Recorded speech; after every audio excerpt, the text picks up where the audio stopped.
শীতের এই সকালে ব্রেকফাস্টে যদি থাকে ধোয়া ওঠা আলুর পরোটা, তাহলে তো আর কোনো কথাই নেই বন্ধুরা। আর ভিডিওটা শেষ অবধি দেখার অনুরোধ রইল। আর আমি আজকে আপনাদেরকে বানিয়ে দেখাবো খুব সহজে খুব টেস্টি আলুর পরোটা। তো চলুন শুরু করে দিই। তো বন্ধুরা, এখানে আলু পরোটা বানানোর জন্য কি কি দরকার সেটা আমি আপনাদেরকে একটু দেখিয়ে নিচ্ছি। তো প্রথমেই যেটা লাগবে সেটা হলো আলু সেদ্ধ। তো 3টে বড় সাইজের আলু এখানে আমি সেদ্ধ করে রেখেছি। আর যে উপকরণগুলো লাগবে সেটা হচ্ছে জিরে গুঁড়ো, আর এখানে রয়েছে লঙ্কা গুঁড়ো, ধনে গুঁড়ো, আর একটু গোলমরিচের গুঁড়ো, আর লবণ আর হলুদ লাগছে। আর ভাজার জন্য একটু সাদা তেল বা ঘি দিয়েও ভাজতে পারেন আপনারা। আর এখানে স্বাদ বাড়ানোর জন্য একটা কাঁচা লঙ্কা আর একটু ধনে পাতা কুচি আমি করে রেখেছি। তো এগুলো হলেই হয়ে যাবে। তো চলুন দেখে নেই কিভাবে বানাচ্ছি এটা। পুরটা আগে তৈরি করে নেই। তো বন্ধুরা দেখুন, এখানে আমি 3টে সেদ্ধ আলু নিয়ে নিয়েছি, আর এখানে ধনে পাতা কুচি নিয়ে নিয়েছি কিছুটা পরিমাণ, আর একটা কাঁচা লঙ্কা। আমি যেহেতু লঙ্কা গুঁড়ো দেবো সেহেতু একটাই কাঁচা লঙ্কা দিয়েছি। আপনারা যদি ঝাল বেশি খান তাহলে আরেকটু বেশি করে দেবেন। তারপর আমি এখানে দিয়ে দিচ্ছি জিরে ভাজা গুঁড়ো।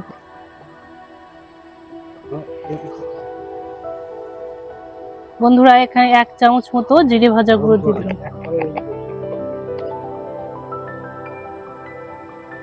তারপর এখানে দিয়ে দিচ্ছি ধনে ভাজা গুঁড়ো।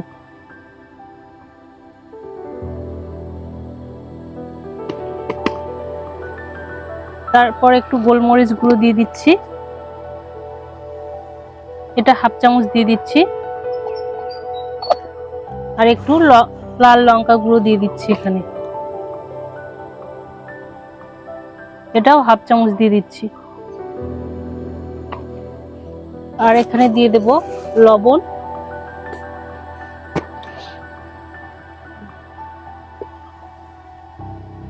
এখানে আমি 1/2 চামচ দিয়ে দিচ্ছি।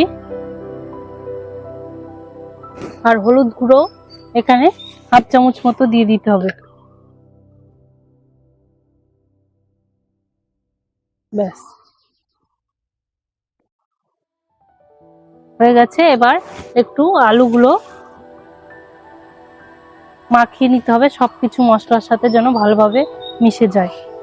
তো এইভাবে কাঁচাও মাখিয়ে আপনারা পুর করতে পারেন, বা মাখাটা একটু তেলে ভেজে নিয়ে 2-3 মিনিট মতো, ওটাও একটা পুর হয়। তো আমি আজকে প্রথমে মেখে নিচ্ছি, তারপর একটু ভেজে নেব। তো সবকিছু ভালো করে দিয়ে হাত দিয়ে চটকে এইভাবে মেখে নিতে হবে।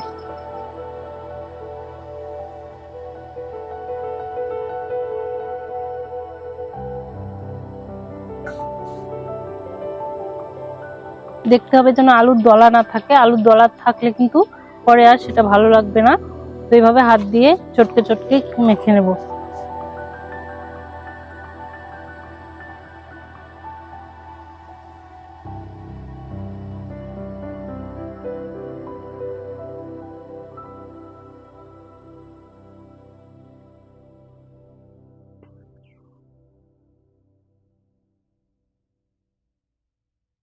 দলা থাকলে কিন্তু একদমই ভালো হবে না বন্ধুরা। তো আপনারা দেখবেন যেন একটুও দলা না থাকে, তাহলে কিন্তু ফাটবে না। না হলে যখন দলা থাকবে তখন কিন্তু যখন পরোটাটা বেলবো তখন কিন্তু ফেটে যাবে।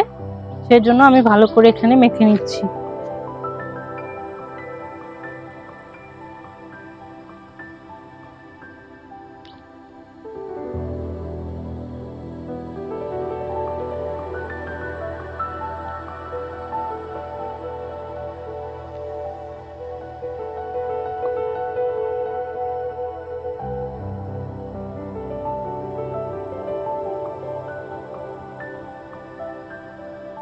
তো বন্ধুরা দেখুন, আমার মাখা এখানে হয়ে গেছে, মোটামুটি দলা নেই আর বেশি। তো এইভাবে পুরটা এখন আমি একটু ভেজে নেব 2 মিনিট মতো। তো চলুন উনুনটা জ্বালিয়ে পুরটা একটু ভেজে নেই, তারপর আমি পরোটাগুলো বানিয়ে নেব। তো বন্ধুরা দেখুন, এখানে আমি মাটির তাওয়া একটা বসিয়ে দিয়েছি, আর এই তাওয়ার মধ্যে 2 চামচ মতো তেল দিয়ে দিচ্ছি। খুব কম তেল হলেই এটা কিন্তু ভাজা হয়ে যাবে আলু সেদ্ধ মাখাটা। তো এই আলু সেদ্ধর মধ্যে প্রথমে আমি তো সব মশলা দিয়েই রেখেছিলাম। তো এখন তাওয়ার মধ্যে দিয়ে দিচ্ছি, 2 মিনিট মতো এটা ভেজে নেব। খুব অল্প সময় ভাজলেই হয়ে যাবে। তো দেখুন আর এটা কিন্তু খুব অল্প আছে ভেজে নেবেন বন্ধুরা, নাহলে কিন্তু পোড়া লেগে যাবে, তখন ভালো লাগবে না। তো আমি অল্প অল্প অল্প অল্প করে ভেজে নিচ্ছি। এভাবে এভাবে একটু প্রেস করে দিয়ে যাতে সব আলুর মধ্যে তেলটা ঢুকে যায়।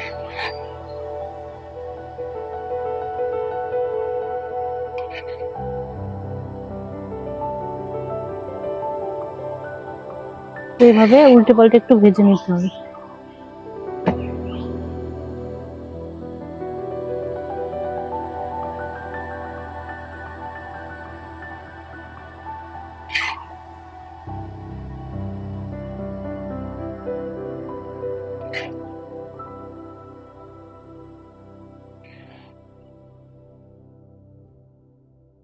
তো এই মাটির তাওয়াতেই আমি কিন্তু আলু পরোটাটা ভেজে নেব, সেই জন্য এই মাটির তাওয়াতেই আমি একটু এই আলুর পুরটা ভেজে নিচ্ছি।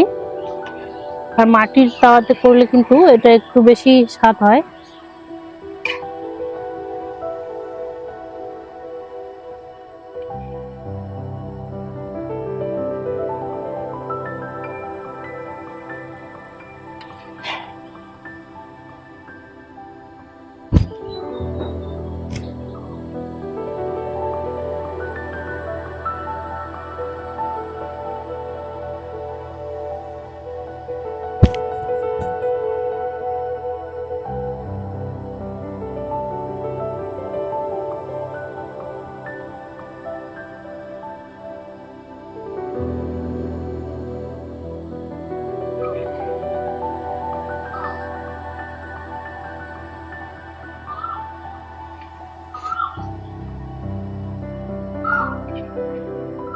দেখুন বন্ধুরা, এটা কিন্তু ভাজা হয়ে গেছে।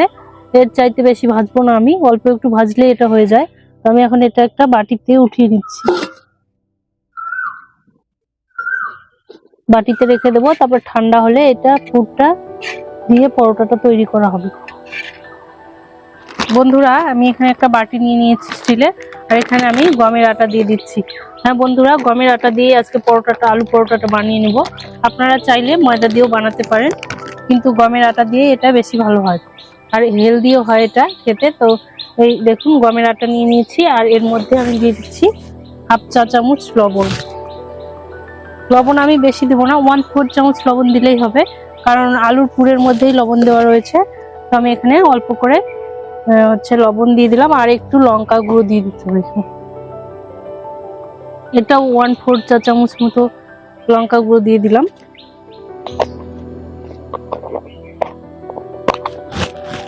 আর এখানে 1/4 চামচ মতো হলুদ গুঁড়ো, বাস এই 3টে উপকরণ।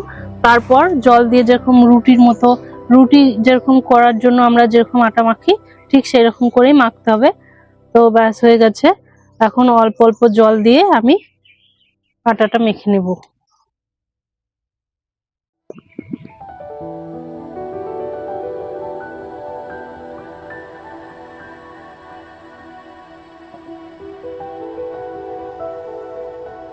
রুটি করার জন্য যেরকম আটা মাখি, ঠিক সেই রকমই আটাটা মাখতে হবে এখানে।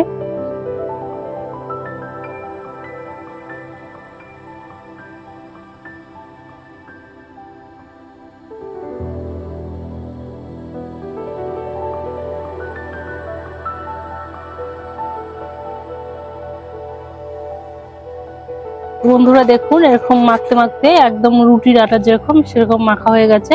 এবার আমি লেচি কেটে নেবো। আপনারা জানেন আলুর পরোটাটা একটু মোটাই হয়, সেজন্য একটু বড় বড় লেচি কেটে নিচ্ছি।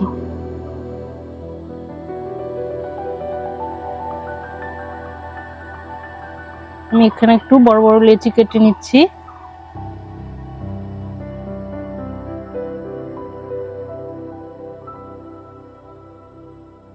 তো এখানে আমার 5টা হয়েছে, এটা একটু বড় হলো, তো এটা বড়ই থাক, না আরেকটা করা যাচ্ছে, ছোট আরেকটা করি, তাহলে 6টা হয়ে গেল। তো লেচির মধ্যে এখন পুর ভরে আমি সবগুলো এক এক করে বানিয়ে নেব। বন্ধুরা দেখুন, আমি এখানে বেলনা চাকতি নিয়ে নিয়েছি, আর এখন পুর ভরে ভরে একটা একটা করে। তো পুর ভরার জন্য প্রথমে একটা এরকম নিয়ে নিয়েছি আমি লেচি, তারপর এরকম 2 আঙ্গুল দিয়ে প্রেস করে করে এরকম একটা বাটির মতো করে নিতে হবে। তার আগে প্রথমে আমি আটা মাখিয়ে নিই, তাহলে সুবিধা হবে, নাহলে ভেঙে যাবে। তো প্রথমে একটু শুকনো আটা আমি মাখিয়ে নিচ্ছি। তো শুকনো আটা মাখিয়ে নিয়েছি, আর এইভাবে দুই বুড়ো আঙ্গুল দিয়ে এভাবে প্রেস করে করে একটা বাটির মতো তৈরি করে নিতে হবে পুরটা ভরার জন্য। তো দেখুন বন্ধুরা, এরকম বাটির মতো করে নিয়েছি, আর এখানে একটা পুর আমি এভাবে ঢুকিয়ে দিচ্ছি, দিয়ে সাইডগুলো আরো একটু এরকম করে লম্বা করে করে দিয়ে এভাবে আমি লম্বা করে দিয়েছি দেখুন। আর এখন জোড়া দিয়ে দেবো, এগুলো এভাবে জোড়া দিয়ে এখন মুখগুলো মাঝখান থেকে সবগুলো এক জায়গায় নিয়ে আসবো, নিয়ে এসে এইভাবে একটু এভাবে এভাবে লম্বা করে নিতে হবে, লম্বা করে একটু ঘুরিয়ে নিতে হবে, মুখটা এইভাবে ঘুরিয়ে বন্ধ করে দিতে হবে। তারপর আটা মাখিয়ে নিতে হবে। শুকনো আটা আমি মাখিয়ে নিলাম বন্ধুরা। আর এখানে একটা টিপস হচ্ছে যে অনেকের ফেটে যায়, তো ফেটে যাবে না কিভাবে, যে শুকনো আটা মাখিয়ে নিয়ে মুখটা যে দিকে বন্ধ করা আছে সেদিকটা নিচের দিকে এরকম করে দিয়ে হালকা করে হাত দিয়ে প্রেস করে দিয়ে একদম হালকা হাতে রুটিটা বেলে নিতে হবে, তাহলে কিন্তু ফাটবে না। তো আমি এখানে খুব হালকাভাবে বেলে নিচ্ছি। আর রুটির মুখটা কিন্তু যে দিকটা সিল করা আছে ওটা নিচের দিকে দিতে হবে, নাহলে কিন্তু ফেটে যাবে। তো এইভাবে অল্প অল্প করে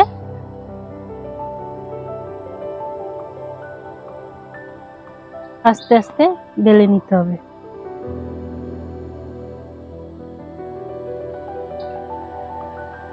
খুব আস্তে বেলতে হবে বন্ধুরা, নাহলে ফেটে যাবে। তো বন্ধুরা, এখানে আমি উনুনের মধ্যে তাওয়াটা বসিয়ে দিচ্ছি, আর আমি মাটির তাওয়াতেই করছি। এখানে একটু জল রয়েছে, জলটা শুকিয়ে গেলেই তেল দিয়ে দেবো।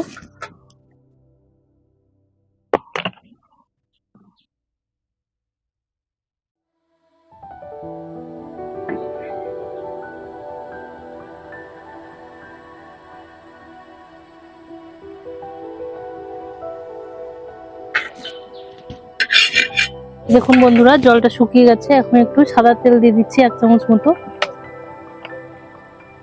সাদা তেলটা দিয়ে একটু তাওয়ার চারপাশে ঘুরিয়ে নিতে হবে এইভাবে।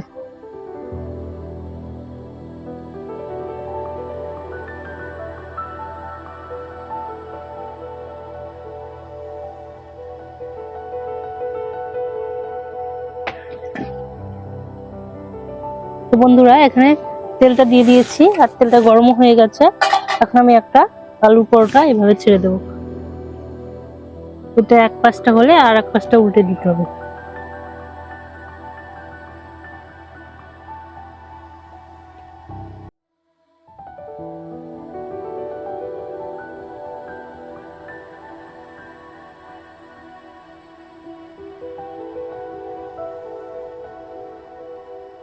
এই পাশটা বন্ধুরা 2 মিনিট মতো হতে দেবো। 2 মিনিট মতো হয়ে গেলে উল্টো পাশটা উল্টিয়ে দেবো।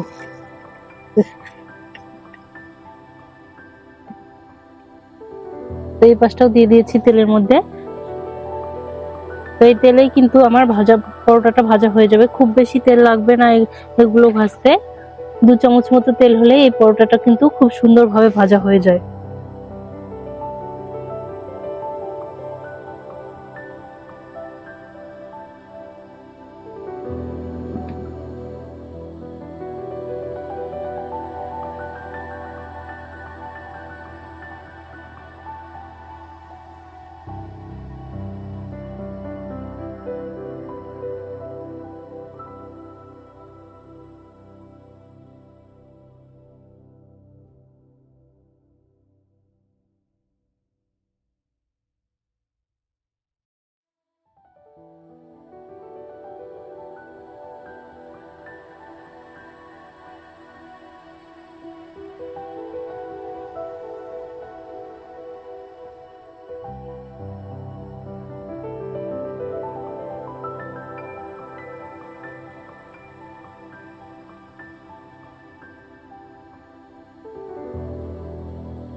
তো তৈরি হয়ে গেল বন্ধুরা শীতের সকালে গরম গরম আলুর পরোটা।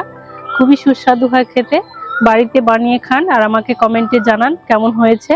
আর আমার রান্নাগুলো যদি ভালো লেগে থাকে, আমার চ্যানেল গায়ত্রী রান্নাঘর, এই চ্যানেলটি আপনারা সাবস্ক্রাইব করে নিন, লাইক করুন, শেয়ার করুন। পাশে থাকার জন্য সবাইকে ধন্যবাদ।